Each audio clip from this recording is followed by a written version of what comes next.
ये बात भी सत्य है कि कोई भी व्यक्ति इस संसार में अपने कर्म के भोग से नहीं बच पाता है। दोस्तों, हो सकता है कि आपके द्वारा किया गया कर्म देखने में बुरा लग रहा हो, लेकिन आपका लक्ष्य और आपका नियत सच्चा हो तो इसका फल भी आपको सच्चा ही मिलता है।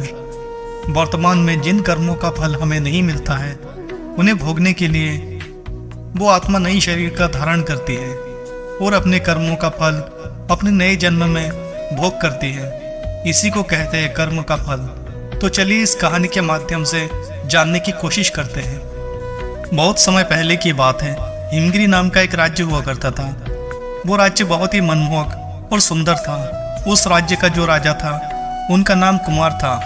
एक दिन हमने बगीचे में बैठकर कुमार अपना ही जन्म कुंडली को पढ़ रहा था। तब राजा के मन में एक ख्याल आया और राजा ने अपने पास बैठा राजगुरु से प्रश्न किया कि जब मेरा जन्म हुआ इस पृथ्वी पर और ना जाने कितने और लोगों का जन्म हुआ होगा, लेकिन वो मेरी तरह राजा क्यों नहीं बन पाया। इस बात का उत्तर तो स्वयं राजगुरु के पास भी नहीं था। राजा को अपने सवाल के उत्तर नहीं मिल पाने के कारण से राजा व्याकुल था और अपने राज्य के दूसरे राज्य के कुछ ज्ञानी और ऋषि पंडितों को बुलाया। सभी के मन में एक ही प्रश्न था कि राजा ने हमें यहाँ क्यों बुलाया। कुछ ही समय में राजा दरबार में उपस्थित हुआ। फिर भीड़ में से एक ऋषि ने राजा से प्रश्न किया, हे राजन, हमें यहाँ किस कारण से बुलाया गया। तब राजा ने कहा, यहाँ पर उपस्थित सभी विद्वानों से मेरा एक ही प्रश्न है, कृपया करके इसका उत्तर मुझे बताइए। तब एक ऋषि कहता है, प्रश्न पूछिए। जब मेरा जन्म हुआ तब ना जाने कितने और लोगों का भी जन्म हुआ होगा, वे सब मेरी तरह राजा क्यों नहीं बन पाया। वहां पर बैठा सभी बुद्धिमान व्यक्ति गहरी सोच में पड़ जाता है और राजा के इस प्रश्नों का उत्तर उनके पास नहीं होता है। तभी वहां पर बैठा एक और संत राजा से कहने लगा, हे राजन, आपके इस प्रश्न का उत्तर एक तपस्वी महात्मा देंगे जो कि इस समय जंगल में तपस्या कर रहे हैं। इतना सुनते ही अगले दिन राजा अपने सैनिकों के साथ उस जंगल की ओर निकल पड़ा। कुछ ही दूरी के बाद एक साधु की कुटिया दिखाई पड़ी। राजा और सभी लोग उस कुटिया के पास आकर रुक गया। देखा कि वहां पर एक संत ध्यान मग्न होकर बैठा हुआ है। राजा ने हिम्मत करके कहा, हे महात्मा, मैं आपकी श्री चरणों को प्रणाम करता हूँ। आपसे एक प्रश्न पूछना चाहता हूँ, यदि आपकी आज्ञा हो तो। तब संत ने कहा, कहो राजन, क्या है तुम्हारे प्रश्न। तब राजा कहने लगा, जिस दिन मेरा जन्म हुआ था उस दिन ना जाने कितने और लोगों का भी जन्म हुआ होगा, फिर वो लोग मेरी तरह राजा क्यों नहीं बन पाए। इस प्रश्न को सुनकर संत ने कहा, राजन, मैं इस प्रश्न का उत्तर नहीं दे सकता हूँ। तुम यहाँ से आगे की ओर जाओ, जहाँ पर तुम्हें मेरा गुरु बृहस्पति मिलेगा। हो सकता है कि तुम्हारे सवालों का जवाब उनके पास मिल जाए। तब राजा संत बृहस्पति के तलाश में निकल पड़ा।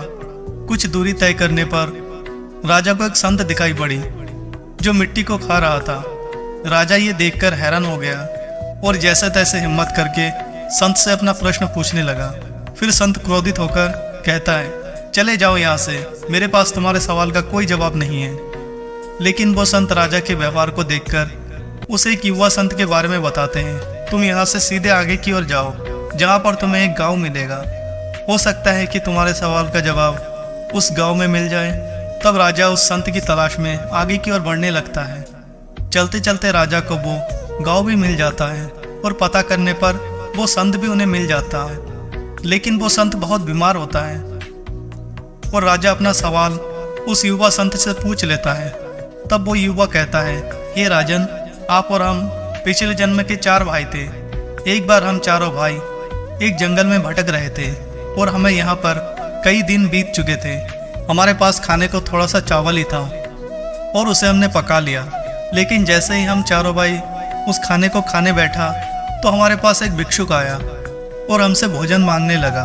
तब बड़ा भाई कहने लगा, हे भिक्षुक, यदि मैं अपना भोजन आपको दे दूं, फिर मैं क्या खाऊंगा। मुझे तो बिना खाए इस कुटिया में सोना पड़ेगा। फिर दूसरा भाई बोला, यदि मैं अपना भोजन आपको दे दूं तो फिर मैं क्या मिट्टी खाऊंगा। और जब मेरी बारी आई तब मैंने भी अपना भोजन देने से साफ इनकार कर दिया और कहने लगा, यदि मैं इस भोजन को भिक्षुक आपको दे दूं तो मैं बिना खाए बीमार पड़ जाऊंगा। फिर राजा ने उस बीमार संत से कहा, बताओ फिर मैंने क्या किया। तब संत कहने लगा, हे राजन, तुम बहुत ही दयालु थे और तुमने अपने हिस्से का भोजन उस भिक्षुक को देकर उनकी भूख को शांत कर दिया, जिस कारण से उस भिक्षुक की आत्मा को तृप्ति मिल गई। तुम्हारे इसी पुण्य कर्म के कारण तुम इस जन्म में राजा बन पाए हो, और रास्ते में जो तुम्हें बिना खाए ध्यान मग्न होकर बैठा मिला वो, और जो मिट्टी को खा रहा था, और मैं जो बीमारी में मर रहा हूँ, हम सब पिछले जन्म के भाई हैं। हे राजन, इसी प्रकार हम सभी भाइयों को अपनी अपनी कर्म का फल मिला है। राजा को इतना सुनते ही राजा को उनके प्रश्नों का उत्तर मिल गया था।